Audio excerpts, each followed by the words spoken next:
Om Swastiastu, Assalamualaikum warahmatullahi wabarakatuh, Shalom, Namo Buddhaya, dan salam sejahtera bagi kita semua. Kami dari kelompok I3 akan mempersembahkan sebuah video yang berisi tentang penjelasan Trichinella spiralis pada babi. Adapun anggota kelompok I3 yaitu Audrey Magnolia dengan NIM 101, Siti Laila Nazwa dengan NIM 103, Diva Aura dengan NIM 104, Tirta Puspanise dengan NIM 106, Emiko Citro dengan NIM 107, Hari Kurniawan dengan NIM 127, Samuel Rimura dengan NIM 138, Livio Oppo dengan NIM 139, dan Gabriela Pranata dengan NIM 151. Baik, sekarang kita mulai dengan pendahuluan Trichinella spirali.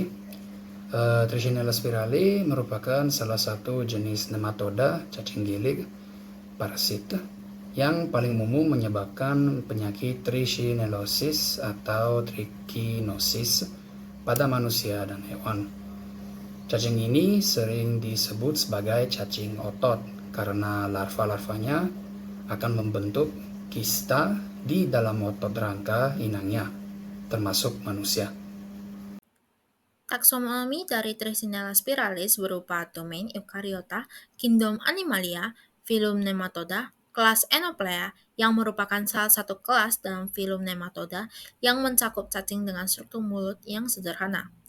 Ordo Trichocephalida, famili Trichinellidae yang memiliki siklus hidup unik dengan tahap larva yang bersifat intramuskular, genus Trichinella, spesies Trichinella spiralis.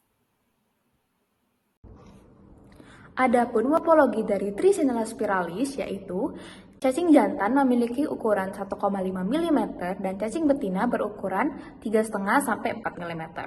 Esofagus atau kerongkongan setidaknya sepertiga dari pajak tubuh cacing. Ekor cacing jantan memiliki 2 lipatan berbentuk kerucut kecil di dekat kloaka, tetapi tidak memiliki spikula kopulatori maupun sarung spikula. Pada cacing betina, uterus berisi larva yang sedang berkembang dan vulpanya itu terletak di bagian tengah dari esofagus. Cacing betina tidak bertelur, melainkan melahirkan larva. Baik, selanjutnya saya akan jelaskan tentang morfologi larva Trichinella. Morfologi larva Trichinella melibatkan beberapa tahap yang khas dan menarik. Larva Trichinella umumnya ditemukan pada otot hewan yang terinvestasi. Sebagaimana yang disampaikan oleh teman saya, betina Trichinella tidak bertelur, melainkan melahirkan larva hidup. Larva yang baru lahir ini memiliki panjang sekitar 100 hingga 160 mikrometer dengan diameter 9 mikrometer. Tahap berikutnya adalah larva yang terbungkus dalam kista. Kista larva ini memiliki panjang sekitar 0,3 hingga 0,8 mm dengan diameter 0,2 hingga 0,4 mm. Seringkali kista larva bersifat transparan dan berbentuk menyerupai lemon. Kemudian larva memasuki tahap infektif, di mana panjangnya mencapai 1 mm dengan diameter 30 mikrometer.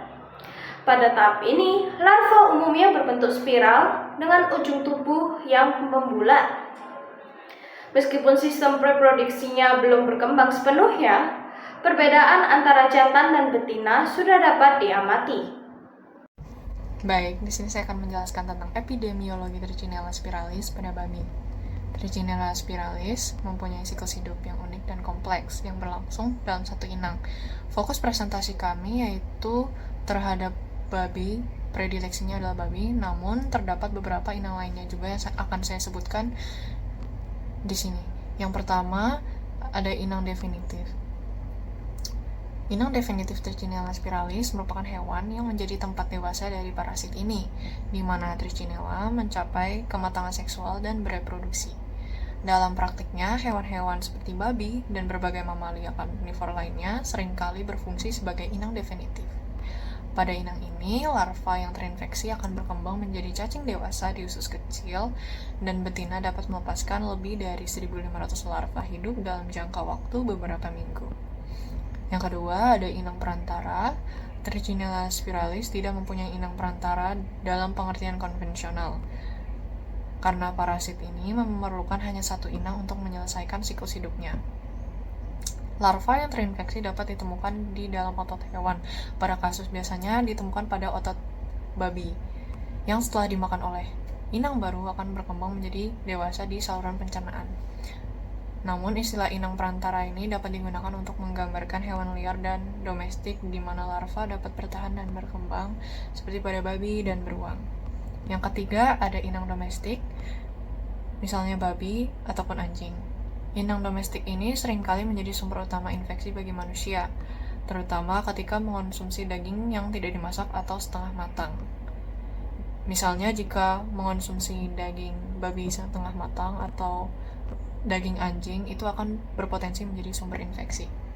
Yang ketiga adalah inang liar, seperti beruang, babi hutan, dan juga rubah. Seringkali menjadi reservoir infeksi yang lebih signifikan ketika penyebaran Trichinella beralih dari domestik ke liar. Dalam beberapa kasus, paling banyak di Eropa dan Amerika Utara, infeksi dari konsumen daging liar seperti beruang, babi hutan akan menjadi semakin umum. Ketersediaan pemangsa dan struktur ekosistem yang mendukung predator atau omnivora untuk memainkan peran vital dalam siklus parasit ini. Selanjutnya adalah distribusi geografis. Distribusi Trichinella spiralis secara global sangat luas, namun bervariasi antar region. Persebarannya dapat ditemukan dari beberapa benua. Yang pertama di benua Eropa, terdapat pada Rusia, Jerman, Prancis, Italia, Spanyol, Polandia, dan juga Swedia.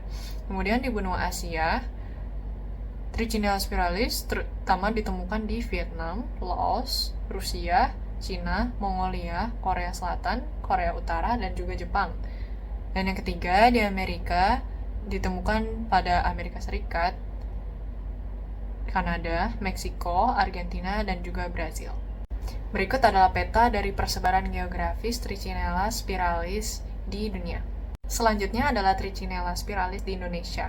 Di Indonesia, kasus trichinellosis atau penyakit yang disebabkan oleh parasit ini jarang terjadi, namun masih ada beberapa penelitian yang mendeteksi keberadaan Trichinella spiralis di Indonesia.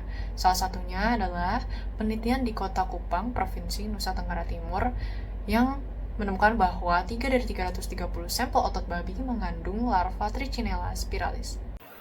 Baik, selanjutnya adalah faktor risiko penularan. Yang pertama ada konsumsi daging mentah atau kurang matang.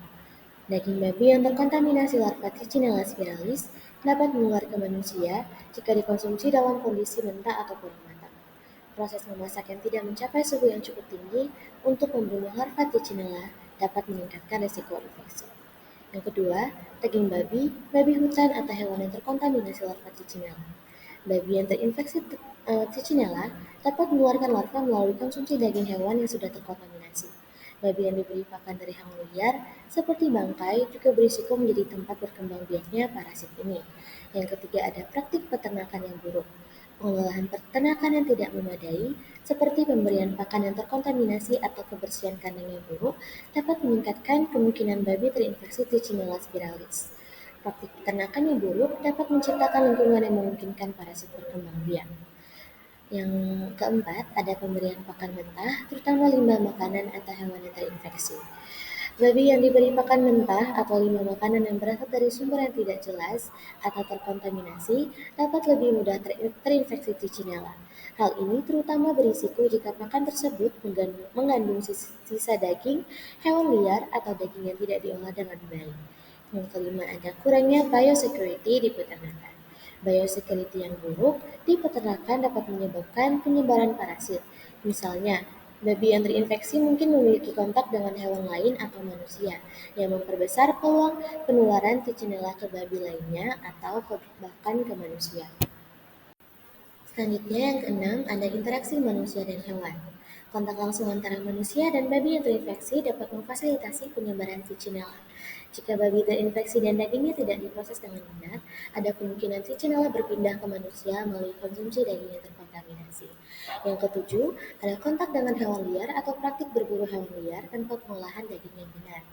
Babi dapat terinfeksi Trichinella jika mereka memiliki akses untuk berburu atau mengkonsumsi daging hewan liar yang terinfeksi. Praktik berburu tanpa pengolahan daging yang benar atau pemeriksaan yang memadai juga meningkatkan risiko penularan. Yang kedelapan, kurangi pengawasan inspeksi daging. Tanpa adanya inspeksi daging yang ketat, larva Trichinella spiralis yang ada dalam daging babi bisa terlewatkan.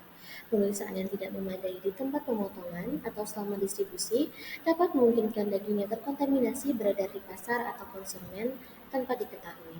Dan yang terakhir, kegagalan mendeteksi larva di daging selama proses distribusi. Kegagalan dalam mendeteksi larva Trichinella selama proses distribusi dan penjualan daging babi dapat menyebabkan kontaminasi pada konsumen. Hal ini sangat berbahaya jika prosedur pemantauan daging tidak diterapkan dengan benar pada titik distribusi. Sekian, selanjutnya akan dibacakan oleh rekan saya. Terima kasih. Selanjutnya, siklus hidup Trichinella spiralis. Siklus hidup Trichinella spiralis bersifat tidak langsung, dengan perkembangan larva menjadi dewasa hingga kembali menjadi larva dalam satu inang yang sama. Dalam Trichinella spiralis ini tidak ada fase telur. Parasit ini tidak memiliki tahap hidup bebas. Siklus dimulai ketika larva infektif yang terbungkus dalam kista tertelan melalui jaringan hewan yang terinfeksi. Kista ini akan pecah selama proses pencernaan, melepaskan larva infektif ke saluran pencernaan inang. Dapat dilihat pada gambar, yaitu encysted larvae in muscle tissue. Parasit dewasa yang sangat kecil berkembang di antara vili usus halus setelah mencapai tahap dewasa. Individu jantan dan betina kawin, kemudian individu jantan mati. Betina menggali lebih dalam ke mukosa usus, dan sekitar 1 minggu kemudian mereka mulai menghasilkan larva tahap pertama. Larva ini masuk ke pembuluh limfatik, menyebar melalui aliran darah dan menuju jaringan otot lurik, termasuk otot rangka dan otot jantung. Selanjutnya akan dibawakan oleh rekan saya. Baik, di sini saya akan melanjutkan menjelaskan penyebaran larva dan pembentukan kista. Larva yang mencapai otot lurik menembus sel-sel otot dan membentuk kista pelindung yang dikenal sebagai Nur cell. Kista ini menjadi tempat tinggal larva, melindunginya dari sistem imun inang, serta memastikan larva tetap dalam kondisi infektif. Struktur ini memungkinkan larva bertahan-tahan di jaringan selama berbulan-bulan hingga bertahun-tahun, siap untuk memulai kembali siklus hidup ketika jaringan yang terinfeksi dimakan oleh inang baru. Selanjutnya akan dijelaskan oleh rekan saya. Baik, selanjutnya adalah bagian kesimpulan. Trichinella spiralis atau sering juga disebut sebagai cacing otot merupakan salah satu jenis nematoda yang sering menjadi penyebab utama dari penyakit trichinellosis ataupun penyakit trichinosis. Taksonominya Trichinella spiralis termasuk ke dalam genus Trichinella dan morfologi pada larva yang baru lahir memiliki panjang di rentan 100 hingga 160 mikrometer. Sedangkan ukuran cacing dewasa yang berkelamin jantan itu 1,5 mm dan cacing dewasa yang berkelamin betina berukuran 3,5 hingga 4 mm. Trichinella spiralis sudah tersebar secara global di negara Eropa, Amerika, dan juga di Asia. Contohnya persebarannya di Indonesia ditemukan di NTT, spesifiknya di Kota Kupang, dengan dilakukannya sebuah penelitian pada hewan babi di rumah potong hewan. Persebaran cacing ini bisa terjadi karena kurangnya biosecurity di kawasan peternakan, pemberian pakan ternak yang mentah ataupun sudah terkontaminasi, dan juga faktor-faktor lainnya. Siklus hidup Trichinella spiralis dimulai dari larva infektif yang tertelan oleh hewan inang, contohnya seperti babi. Larva ini kemudian akan berkembang di saluran pencernaan hingga dewasa, di mana di situ mereka akan cacing betina yang sudah dewasa ini akan menghasilkan larva dan menyebarkan larva tersebut melalui aliran darah. Jadi, penting bagi kita untuk mempelajari Trichinella spiralis terkhususnya di ranah kedokteran hewan agar bisa melakukan penelitian lebih lanjut dan mencegah penyakit Trichinellosis di masa yang akan datang. Baik, sekian presentasi mengenai Trichinella spiralis dari kelompok I3. Kami memohon maaf apabila ada salah selama penyampaian presentasi ini, dan kami tutup dengan Paramasanti. Om Santi Santi Santi Om. Wassalamualaikum warahmatullahi wabarakatuh. Shalom, nama budaya, dan salam sejahtera bagi kita semua. Sekian dan juga terima kasih.